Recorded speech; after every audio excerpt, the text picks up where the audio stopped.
Eh bien, bonjour à toutes et à tous, bienvenue dans le 3e déjà épisode du podcast En montagne avec JPG.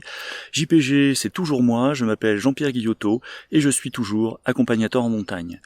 Chaque semaine, je vous emmène avec moi sur les sentiers, en direction des alpages et des cimes, à la découverte des secrets de ce monde fascinant qu'est la moyenne montagne. Nous irons à la rencontre des espèces végétales et animales qui ont su la coloniser et qui ont su faire face aux contraintes liées à l'altitude et à la pente. Nous évoquerons la richesse de ces écosystèmes, la fragilité de leurs équilibres et leurs interactions avec l'homme. Nous parlerons également itinéraire, matériel, préparation et aussi, bien sûr, et surtout, émotions, rencontres, anecdotes vécues. Dans ce 3e épisode, nous allons parler des marmottes. La marmotte est l'un des symboles de la nature montagnarde. Sa silhouette dodue, ses attitudes cocasses, les cabrioles de ses petits, l'utilisation des mains pour manger, sa fréquente station debout apportent en effet une très belle note de fantaisie et rendent la montagne encore plus attrayante qu'elle ne l'est. Et je vais donc vous parler de la vie de ces marmottes autour de son terrier, en famille, au sein d'une colonie. Mais tout d'abord, avant de commencer, je voudrais une fois de plus vous remercier, car j'ai encore reçu de très nombreux témoignages suite à la publication du 2e épisode, des mails d'encouragement, des gens qui me disent qu'ils ont bien aimé, que maintenant ils attendent ce petit rendez-vous. Vraiment, je vous remercie tous, ça m'encourage énormément, ça me donne envie de continuer. Soyez-en tous remerciés. Et sachez que je continuerai encore longtemps après le déconfinement, parce que j'ai vraiment plein de sujets à discuter avec vous, plein d'éléments à vous faire part, plein d'idées pour ces épisodes de ce podcast. Alors aujourd'hui, écoutez, suite à conseil avisé d'une coach en communication qui s'appelle Florence, eh bien, j'ai décidé d'enregistrer cet épisode en extérieur et je me suis éloigné d'une centaine de mètres de la maison. Je suis dans une petite clairière. C'est tout à fait sympathique. J'espère qu'on sera suffisamment à l'abri du vent. Cette clairière donne sur une forêt qui monte en pente régulière jusqu'à une crête qui s'appelle les crêtes de la Molière. Et ces crêtes donnent sur l'alpage que certains d'entre vous connaissent sans doute, qui s'appelle l'alpage de la Molière. Alors cet alpage, il est très connu sur Autran, il est assez grand, et surtout, c'est le lieu d'implantation d'une des plus grandes colonies de marmottes du Vercors, celle d'Autran, la colonie d'Autran. Voilà. Bonjour. On avait dit que tu parlais pas, que tu étais juste à côté en observateur. Ouais, mais j'ai envie de dire bonjour parce que je vois pas grand monde en ce moment, alors je me dis que avoir des auditeurs, c'est pas mal. Bon, eh bien, on fait comme ça. Alors, je commence. Alors, je vais vous parler des marmottes. Est-ce que tu peux nous les décrire d'abord ? Eh bien, d'accord. Puisque on fait comme ça, je parle des marmottes, je décris les marmottes. C'est un petit animal qui est fort sympathique, d'allure, souvent dodu, qui a des mimiques amusantes sur le terrain. C'est un animal de taille moyenne, qui mesure une soixantaine de centimètres maximum de longueur, pour un poids qui est situé entre 4 et 8 kilos en fonction de l'âge, et en fonction du moment de l'année, évidemment. La couleur de son pelage varie entre le gris, le roux, en passant par le brun, le beige, le châtain. Son corps est trapu, il est souple, il est assez puissant quand même, ses membres sont courts, et la marmotte possède des griffes, ce qui indique que c'est un animal fouisseur. D'ailleurs, souvent ces griffes sont un petit peu usées au bout. La marmotte a de longues vibrisses, en fait les vibrisses ce sont des poils en forme de moustache, et ces poils lui permettent de se repérer dans le noir du terrier. Elle a également une queue bien fournie, bien pleine de fourrure. Les mâles et les femelles sont semblables. C'est un animal fouisseur, donc qui creuse des terriers. En fait, elle adore creuser. C'est un jeu pour elle, c'est un besoin même. Et sur son lieu de vie, dans la zone d'implantation, il y a toujours plein de trous. Souvent des trous avortés d'ailleurs, qui sont faits juste pour le plaisir de remuer la terre. Et en fait, c'est un animal qui vit comme ça pendant une bonne quinzaine d'années. Pour être plus précis, je voudrais la situer dans la classification des animaux. C'est un vertébré, elle est dans l'embranchement des vertébrés. Parmi les vertébrés, elle fait partie de la classe des mammifères. Donc les mammifères, ce sont des animaux dont les femelles allaitent leur progéniture. Et les mammifères, ce sont donc des animaux qui ont colonisé l'ensemble de la planète. Alors parmi les mammifères, on va retrouver les carnivores, les chiroptères, c'est-à-dire les chauves-souris, les lagomorphes, comme les lapins, les lièvres, les rongeurs. Et justement, parmi les mammifères, eh bien, la marmotte fait partie de l'ordre des rongeurs. Et les rongeurs, ce sont des animaux qui ont sur chaque mâchoire une paire d'incisives en croissance continue. Donc elles sont coupantes et elles servent à l'animal à se nourrir puisqu'elles permettent de sectionner les tiges Parfois, elles servent aussi à se défendre ou attaquer d'autres marmottes, et s'il y a besoin. Parmi les rongeurs, vous avez les souris, les rats, les écureuils, les cochons d'Inde, le ragondin, le castor, etc. Et puis, dans l'ordre des rongeurs, eh bien, la marmotte fait partie de la famille des Sciuridés. Alors, les Sciuridés, ça s'écrit S-C-I-U-R-I-D-E accent aigu, S au pluriel. Ça veut dire, ça vient d'un mot latin qui signifie qui peut se cacher derrière sa queue. Effectivement, je vous l'ai dit tout à l'heure, elle a une queue bien touffue, et donc elle peut se faire de l'ombre avec sa queue. Dans cette famille des Sciuridés, on trouve aussi l'écureuil. Donc la marmotte fait partie de la même famille que l'écureuil. Voilà. C'est super intéressant tout ça, mais où est-ce qu'on la trouve ? Alors la marmotte, on va la trouver en montagne, essentiellement, uniquement en montagne, à partir de 1300 mètres d'altitude et jusqu'à 3000 mètres. Elle est capable de résister à des climats quand même assez sévères. On va la trouver dans des espaces découverts, des espaces bien ensoleillés, en général dans des pentes herbeuses qui seront parsemées de rochers, voire même des fois dans des éboulis. Elle y vivra en famille. En général, il s'agit des deux adultes reproducteurs, avec les jeunes de l'année et puis des jeunes de 1 ou 2 ans.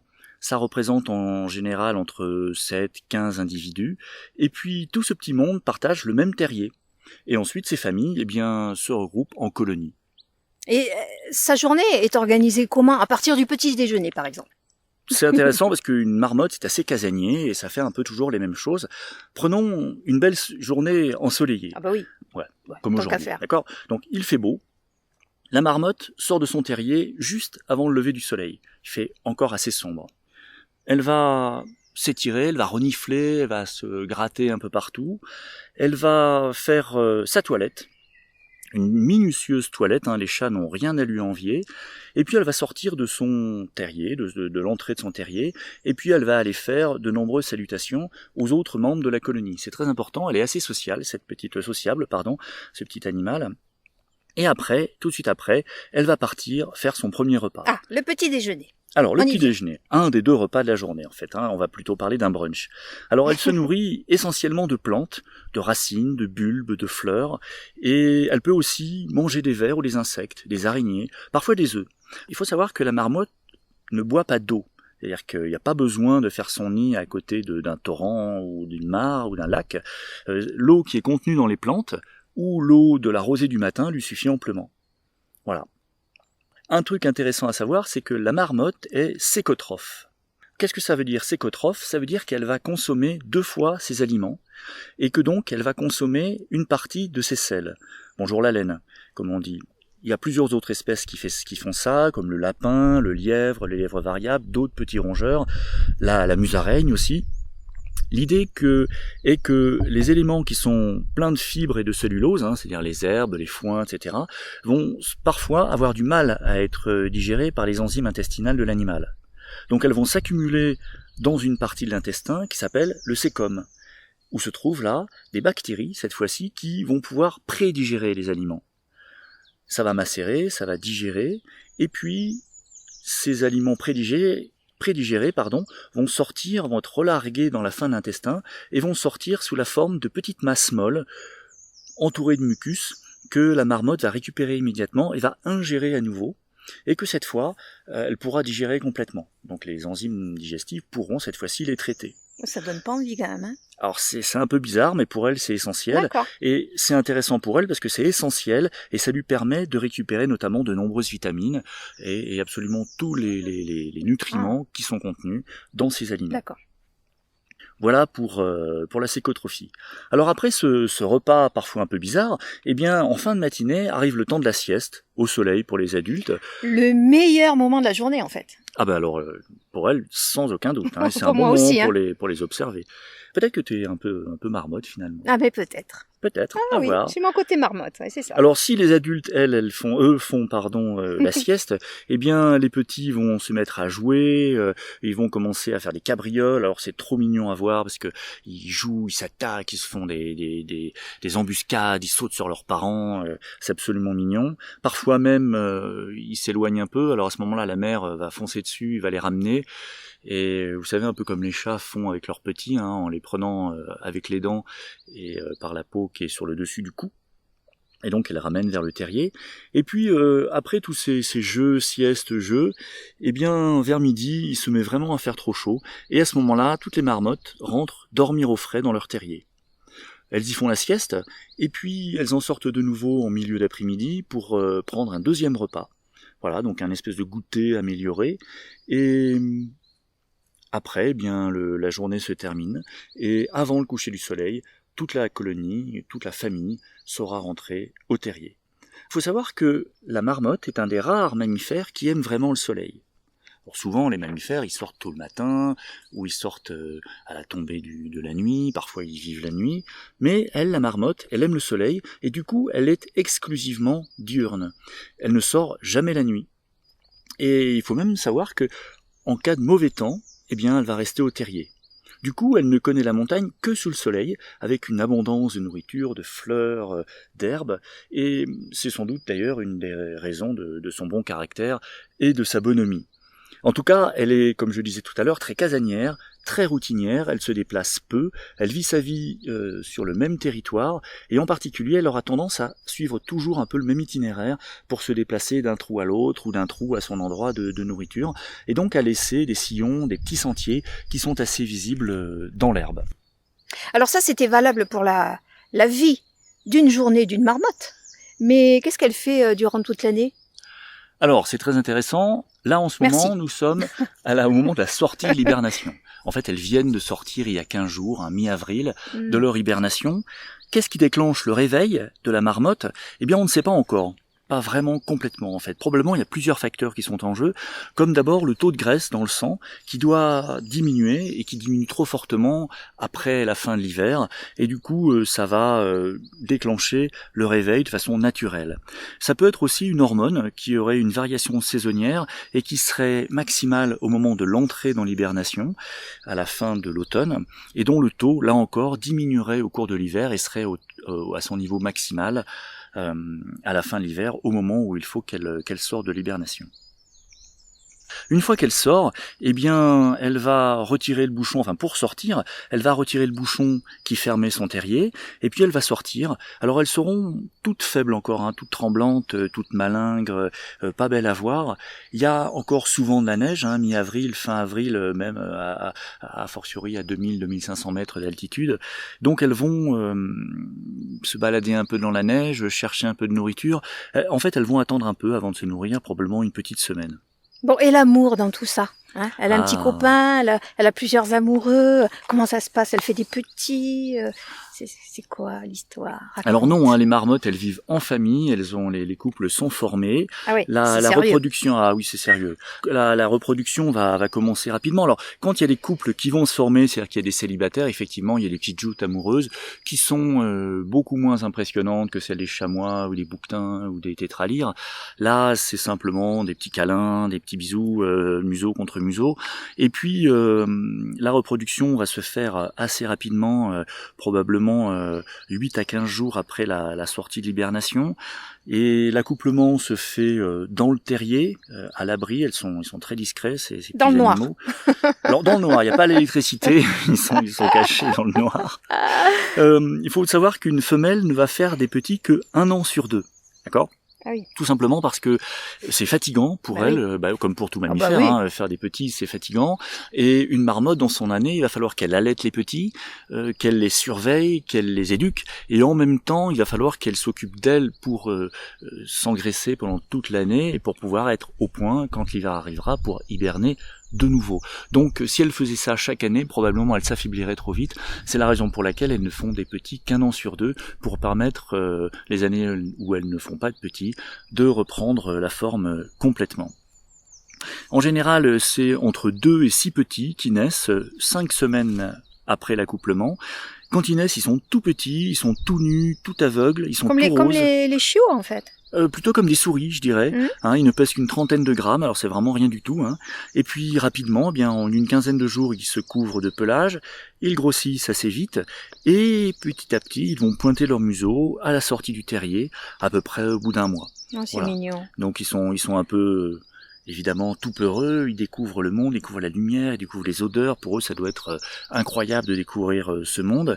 Ils vont être sevrés à l'âge d'1 mois. Alors je vous rappelle que ce sont des mammifères, donc leur maman les allaite. Et au bout d'1 mois et demi, c'est plutôt 1 mois et demi le sevrage. Et ils vont progressivement s'aventurer à l'extérieur et se livrer à toutes sortes de découvertes d'abord, et puis ensuite toutes sortes de cabrioles, de jeux avec leurs frères et sœurs, éventuellement avec les petits des autres familles, sous l'œil attentif évidemment des parents. Je vous ai dit tout à l'heure, les parents les surveillent tout le temps, parfois les rabrouent, vont les éduquer, vont les ramener lorsqu'ils jouent trop loin, lorsque les jeux les amènent inconsidérément trop loin, parce que sinon ils vont être en danger, et on parlera tout à l'heure de leurs prédateurs. Alors tu nous dis que... Pardon, j'ai pas fini, je parlais de la maturité sexuelle. Ah oui, qui voilà, est atteinte, c'est important. oui, parce que là ils sont petits, mais la maturité sexuelle est atteinte à 3 ans. Oh, c'est Voilà. tôt.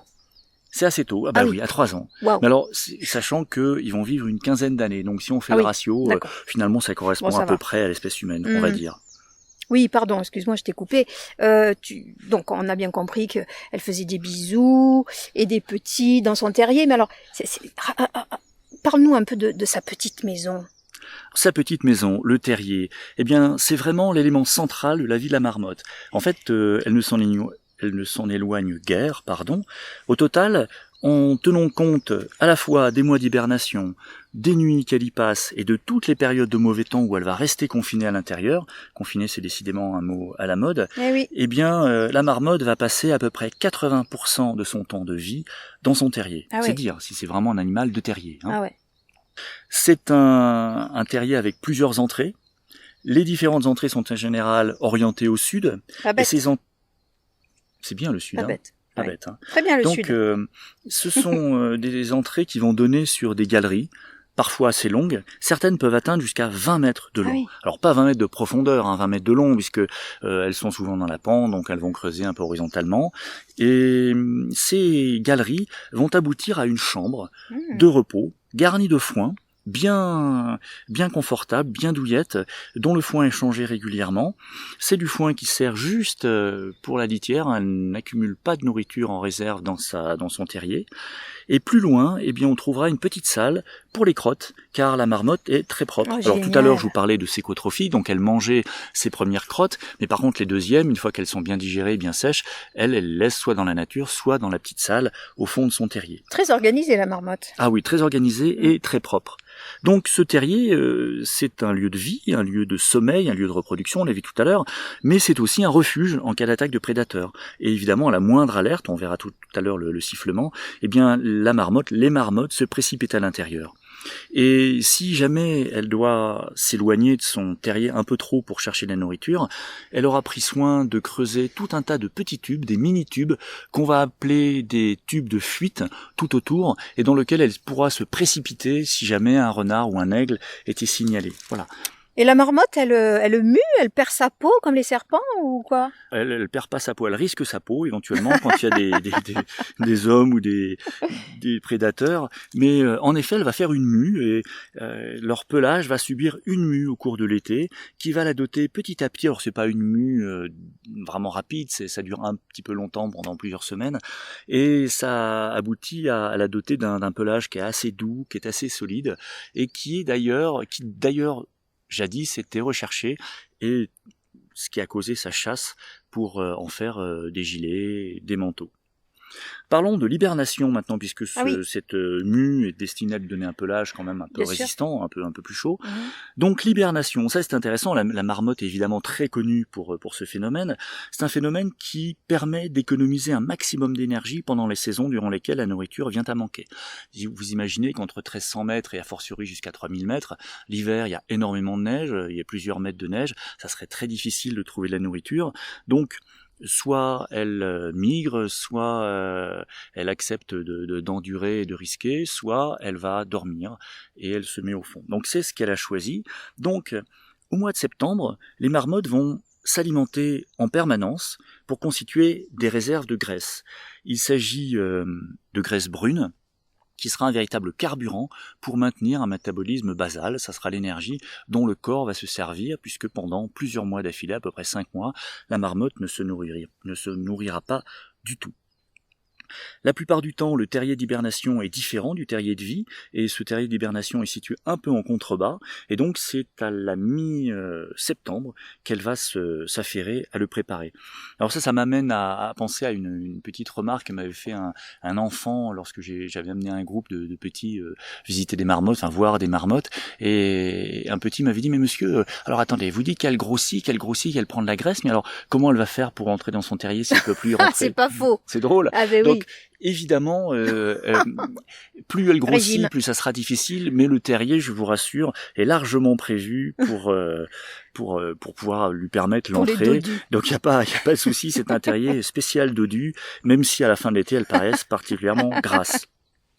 Une fois qu'elles ont fait leur terrier, qu'elles ont bien engraissé, eh bien, en octobre, par groupe de 4 à 7 individus, eh bien, elles vont s'enfermer pour l'hiver dans des terriers assez profonds, que je vous ai décrits, qui ressemblent à ceux que je vous ai décrits, qui sont gardis d'une très confortable litière d'herbes sèches.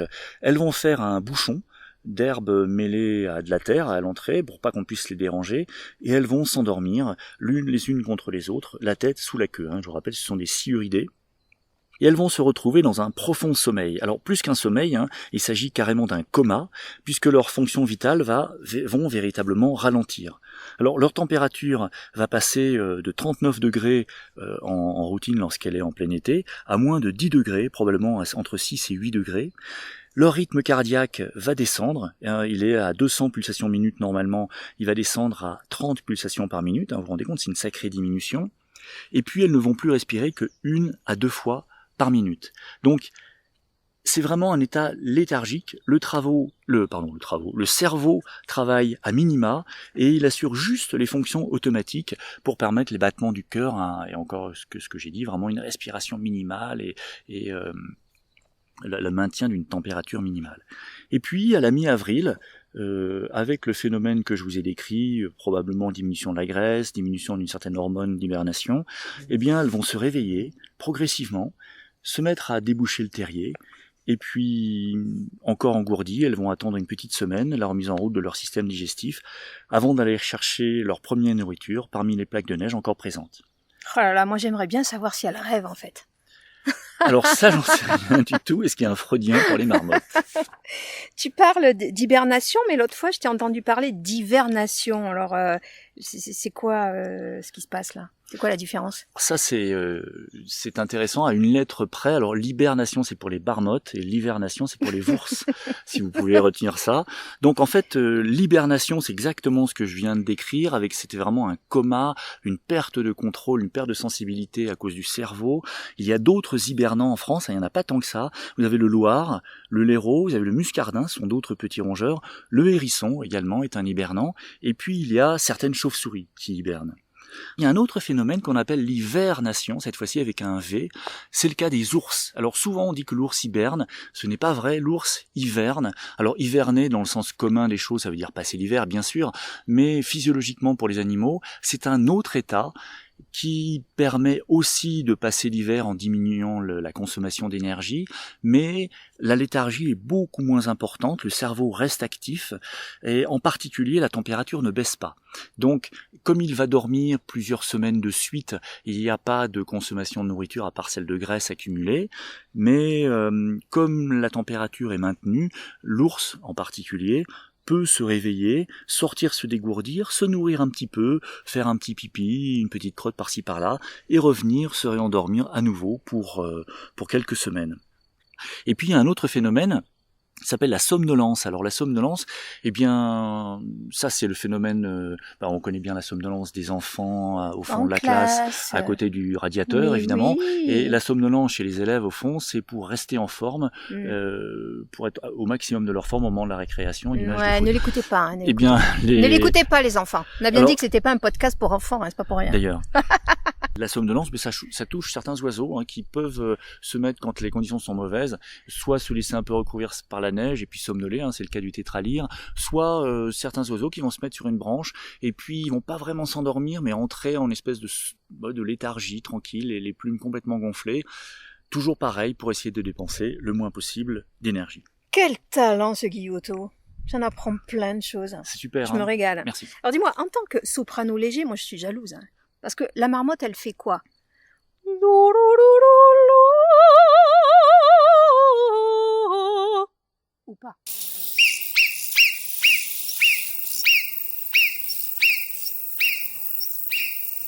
voilà sa réponse. Voilà, on vient d'entendre le sifflement de la Ah oui, marmotte. c'est autre chose. Hein. Alors en effet, Bravo. elle siffle souvent, elle siffle beaucoup, elle siffle dès les petits, dès le mois de juillet, août, ils savent siffler et puis ils s'entraînent, ils s'amusent.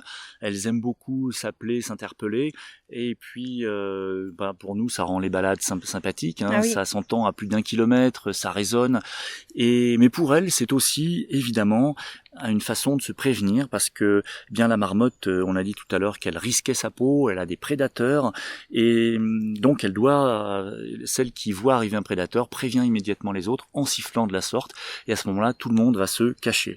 Donc ces prédateurs, eh bien il s'agit du renard, surtout d'ailleurs de l'aigle royal pour qui la marmotte représente plus de la moitié de la nourriture durant la belle saison. Donc la marmotte, elle va être toujours aux aguets, toujours en surveillance, et c'est pour ça qu'elle se dresse souvent sur ses deux pattes arrière pour l'observer. C'est assez mignon, ça fait on dirait un petit homuncule. Et d'ailleurs, ses yeux sont très écartés. Ils sont pas sur le devant de son visage, mais plutôt de chaque côté de son visage. Et ça lui donne un champ visuel qui est très très élargi. On a calculé que ça lui donnait un champ visuel de l'ordre de 300 degrés, alors que, par exemple, pour l'homme, il n'est que de 160 degrés. Donc c'est dire, hein, donc sans bouger, la marmotte peut surveiller en même temps une grande partie de son environnement. Et c'est très utile pour elle. Wow. Ça veut dire que même si elle ne nous regarde pas directement, elle semble regarder à côté, eh bien, elle nous voit très bien. La Donc, méfiez-vous. copine.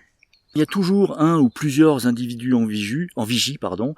La légende disait qu'il y en avait un qui était désigné comme sentinelle, c'est pas vrai, hein, c'est une organisation un peu floue, mais il y en a toujours plusieurs qui surveillent, et à la moindre alerte, eh bien, elle siffle.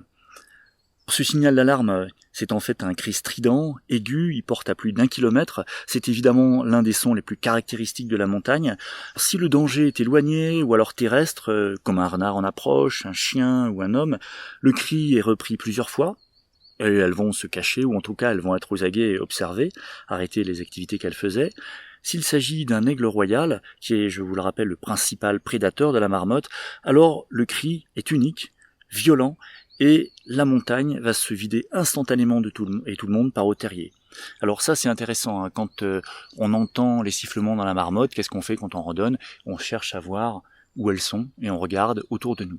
Si vous entendez un sifflement unique et très fort, plutôt que d'essayer de voir d'où ça vient, je vous recommande de lever la tête et de regarder vers le ciel parce que vous auriez toutes les chances d'apercevoir un aigle en train de chasser. C'est ce qu'on fait à la Molière en fait. Alors c'est ce qu'on fait à la Molière quand on entend, absolument. Alors justement, je vais revenir sur l'aigle.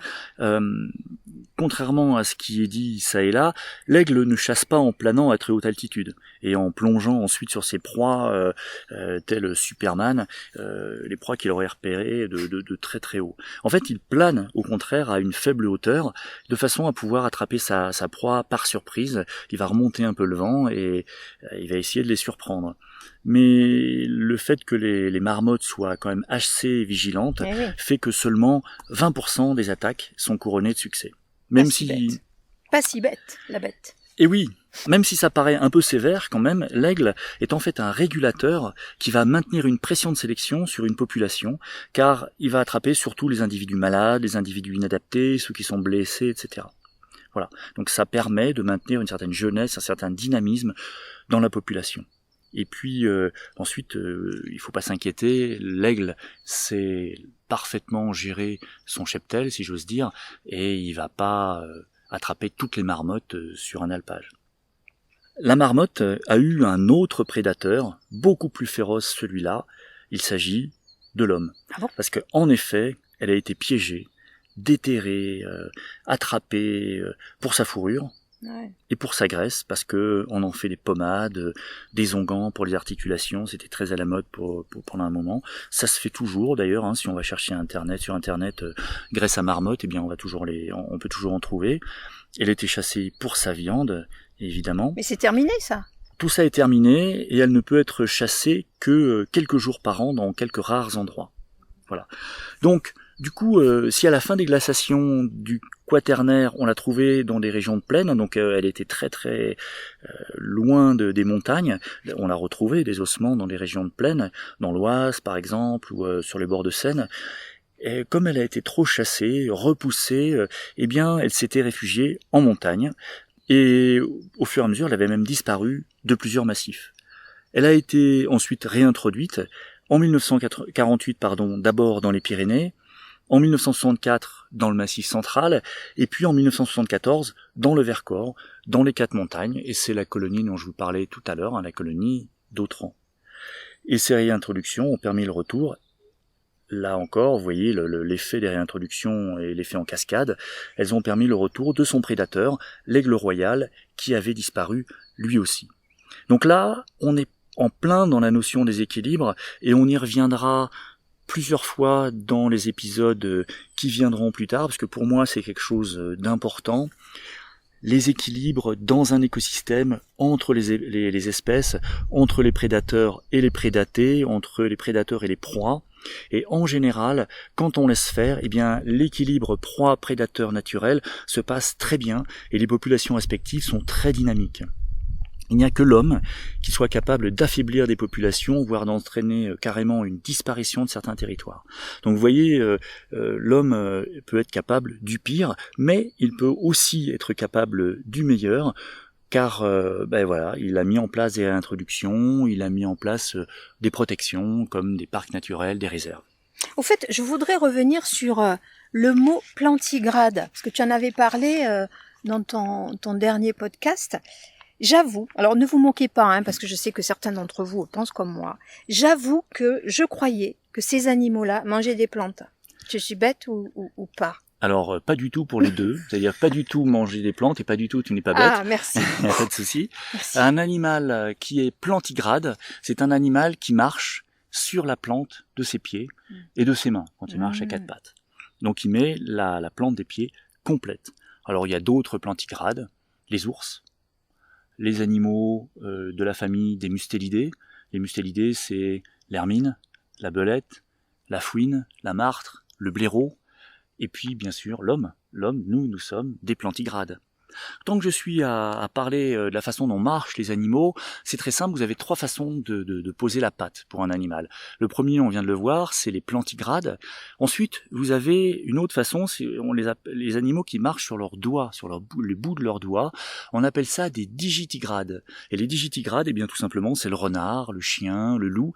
Là, vous verrez, si vous regardez une empreinte, eh bien on voit les griffes, le bout des doigts, les pelotes qui sont juste arrière des doigts, et c'est tout. Donc les digitigrades. Et puis ensuite, le troisième groupe, ce sont les onguligrades. Ce sont des animaux qui marchent sur les ongles, qui se sont surdéveloppés. Pour comprendre ce que c'est les sabots, en fait, en général, il y a deux sabots. Vous pouvez regarder votre main, prenez votre main et regardez votre main sans dire je le jure, et vous regardez le dos de votre main. Donc, chez ces animaux-là, le pouce a disparu au cours de l'évolution. Il reste donc 4 doigts, il reste les doigts du milieu qui sont l'annulaire et le majeur, et les 2 doigts extérieurs qui sont l'index et l'auriculaire. Alors ces 2 doigts extérieurs vont être plus petits et ils vont remonter un petit peu le long de la patte, très légèrement, et ces 4 doigts vont avoir des ongles qui vont se développer et former des sabots. Donc les 2 sabots principaux, ce sont les 2 doigts du milieu, qui vont porter en général et que l'on voit toujours. Vous regardez les traces d'un cerf, par exemple, donc on voit très bien les 2 sabots qui sont les 2 doigts du milieu, et puis dans certains cas, les 2 petits sabots des 2 doigts externes qui sont un peu remontés le long de la patte et qui sont un peu plus petits, parfois on va les voir marqués dans une empreinte, on appelle ça les gardes. Dans certains cas, on les voit chez les chevreuils, on les voit toujours, c'est les sangliers.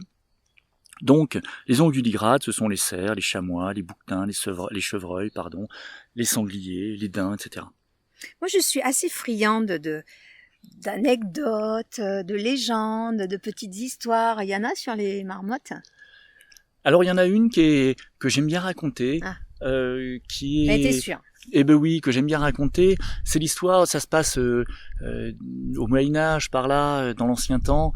C'est l'histoire d'une famille qui habite dans un village, dans une ferme, et il y a là 2 petits-enfants, frères et sœurs, qui vivent avec leurs parents. Ils vivent des travaux au champ, et ces petits-enfants ont recueilli une marmotte. Et ils l'ont adoptée, ils l'ont apprivoisée, et la marmotte vit avec eux, joue avec eux, dort avec eux, et les parents sont bien contents parce que c'est comme un 3e petit enfant pour leurs petits. Oui. Et donc, quand ils vont au champ, la marmotte les suit, quand ils reviennent, ils goûtent avec la marmotte, etc. C'est un amour total. Et puis un jour, la marmotte disparaît. Aïe. La marmotte disparaît, les enfants rentrent des travaux des champs ou rentrent à la maison et ils trouvent pas la marmotte et les parents leur disent, sont tristes, et disent bah non, elle a disparu, probablement elle a dû être mangée par un renard, par un aigle probablement, donc c'est pas la peine les enfants. Alors évidemment les petits, qu'est-ce qu'ils disent? On va la chercher, on y va. Et les parents, sachant que c'est pas sérieux de laisser leurs petits partir et puis sachant qu'ils ont du travail, leur dit non, vous restez à la maison, pas question, de toute façon elle est morte la marmotte, on va faire son deuil, tant pis. Alors les petits pleurent beaucoup, ils refusent de manger la soupe du soir, ils vont se coucher, et puis on les entend parler, ils discutent, et évidemment, ils mettent en place un plan, et ils attendent que leurs parents s'endorment, et en pleine nuit, ils prennent un petit baluchon, et ils sortent. Et ils partent en pleine nuit, alors il leur faut un peu de courage, mais comme ils connaissent bien les environs, eh bien ils montent dans les champs au-delà desquels ils savent que pourrait se trouver la marmotte si elle s'est échappée, et puis le jour se lève, et puis ils montent, ils continuent à monter, ils cherchent, et à un moment, ils entendent siffler, ils se précipitent, et ils retrouvent leur marmotte. La marmotte qui se jette vers eux, qui se jette dans leurs bras, et c'est des retrouvailles, des embrassades, c'est mignon. Et à ce moment-là, le temps se met à se gâter très sérieusement. Et l'orage arrive, et les nuages noirs commencent à rouler, et ça tonne. Alors la marmotte, elle s'échappe de nouveau, mais elle les attend, et elle les entraîne en fait, jusqu'à l'entrée d'une grotte. Et là, dans cette grotte, ils vont être à l'abri du vent, à l'abri de la pluie, à l'abri de cette véritable tempête, de ce déluge qui s'abat sur la montagne. Et ils vont y rester toute la nuit, pelotonnés tous les deux, tous les trois, l'un contre l'autre, la marmotte réchauffant les petits.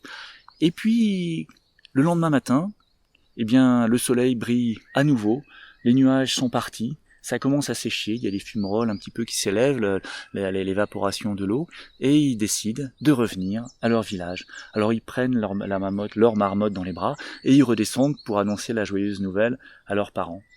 Et là, qu'est-ce qui se passe? Eh bien, ils s'aperçoivent que quand ils rentrent, eh bien, le village a été détruit, que, en fait, cette tempête, eh bien, elle a provoqué des glissements de terrain, des coulées de boue énormes, que c'était une catastrophe décennale, cinquantenaire probablement, et que le village a été emporté et qu'il n'y a plus aucun survivant. À part les deux petits. À part les deux petits Wow. Et leur marmotte.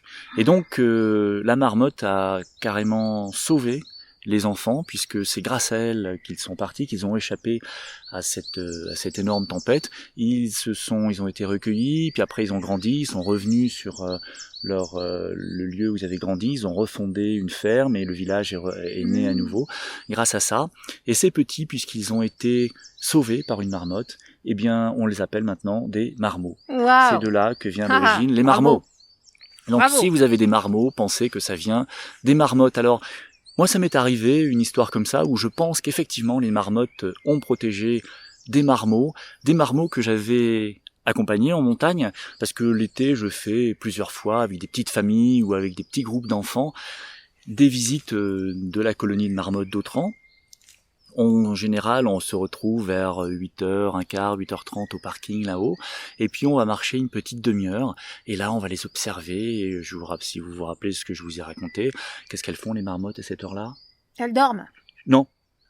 En milieu de matinée, elles font quoi? Ah non, elles prennent leur petit déjeuner, pardon. Voilà. Donc on les observe manger, on les observe jouer, on voit les petits qui font des cabrioles, etc. Et ce jour-là, nous étions non loin, à une quarantaine de mètres de la sortie d'un terrier sur un petit monticule, et on les voyait, elles nous observaient, elles sifflaient, puis elles jouaient, on s'approchait pas trop pour pas les déranger. Et cet alpage, il faut savoir que c'est un alpage où se trouvent, pendant l'été, des vaches. Plus exactement des génisses. Ce sont des jeunes vaches qui n'ont pas encore eu de veau, qui ne produisent pas de lait et qui sont là en semi-liberté pour tout simplement prendre du poids, pour grandir, pour grossir, passer une année ou deux, uniquement pendant l'été, elles sont en alpage, et en estive. Et donc ça aussi, ça contribue à la joie de cet alpage parce que ça clarine à qui mieux dans tous les sens. Et donc nous étions dans l'alpage, à une quarantaine de mètres, il y avait ces marmottes. Une centaine de mètres plus loin, il y avait un groupe d'une bonne quarantaine de génisses. Et encore derrière, en direction du refuge de la Molière, il y avait une petite grue, parce que cette année-là, il se trouve que l'adduction d'eau du refuge avait gelé. Il avait fait très froid, ça a gelé en profondeur, et la canalisation qui amenait l'eau depuis la source qui est située un peu loin, a gelé en profondeur. Et donc il faisait des petits travaux localement pour creuser et changer le tuyau. Donc on était là, et puis la grue était à l'arrêt, sauf que sans qu'on l'ait vu, le conducteur est arrivé et a mis le contact. Et je vous laisse imaginer, dans un alpage paisible, le bruit que fait la mise en route d'un moteur de petite grue. Ça fait un bruit, un tintamarre épouvantable. Les vaches, elles ont eu peur, elles ont tourné le dos à la grue, et elles se sont mises à courir au galop en notre direction. Et autant les vaches, ça peut paraître pâteau, paisible, ronflant, ruminant, je vous assure que quand ça court, ça va très très vite. Et là, on n'a pas pu partir. J'ai été complètement saisi de peur, pétrifié. On a juste eu le temps de resserrer les enfants dans nos bras et d'essayer de les protéger de façon tout à fait illusoire, parce qu'un troupeau de 40 vaches qui nous fonce dessus. Et en fait, ce qui s'est passé, c'est qu'au moment où elles sont passées au niveau du nid de la famille de marmottes, elles se sont écartées et en 2 groupes, et elles ont conservé cette configuration, et donc elles sont passées de part et d'autre de notre groupe d'enfants. Alors à la fin, on était tout blanc, moi et les 2-3 adultes qui nous accompagnaient, on était blancs comme des linges, un peu tremblants. Oui. Et je peux vous dire que les enfants, comme quoi c'est merveilleux un enfant, ils étaient absolument ravis. Ils m'ont dit, waouh, elle est bien votre sortie, monsieur, parce que, alors là, on a vu des marmottes, on a vu des vaches, c'est bien. Et puis il y a un petit garçon qui a dit, oui, on a même vu une grue, c'était bien, hein. Là, je suis content de ma sortie. Voilà. Alors pour en revenir à la marmotte qui est un plantigrade, dis-moi, elle est toute gentille ou elle peut attaquer l'homme comme l'ours? C'est pas parce que c'est un plantigrade que c'est comme l'ours, ça risque d'attaquer l'homme. Ah ben je pose la question, c'est jamais. L'ours est un super prédateur. En effet, je parlerai dans un prochain podcast des super prédateurs qui vivent tous en montagne, mais non, la marmotte n'attaque pas l'homme. Cependant, bien que fort sympathique et parfois bien acclimatée justement à la présence de l'homme et qu'elle se laisse suffisamment approcher, la marmotte reste néanmoins un animal sauvage et ses réactions peuvent rester imprévisibles. Et elle peut en effet infliger de graves morsures si on tente de l'attraper ou si on met la main dans son terrier pour essayer de la caresser ou l'attraper. Alors, je vous rappelle que c'est un rongeur, qu'à ce titre elle a des incisives très fortes, très affûtées et qu'elle peut vraiment blesser très fort. Ensuite, je vous demanderai ne la nourrissez pas.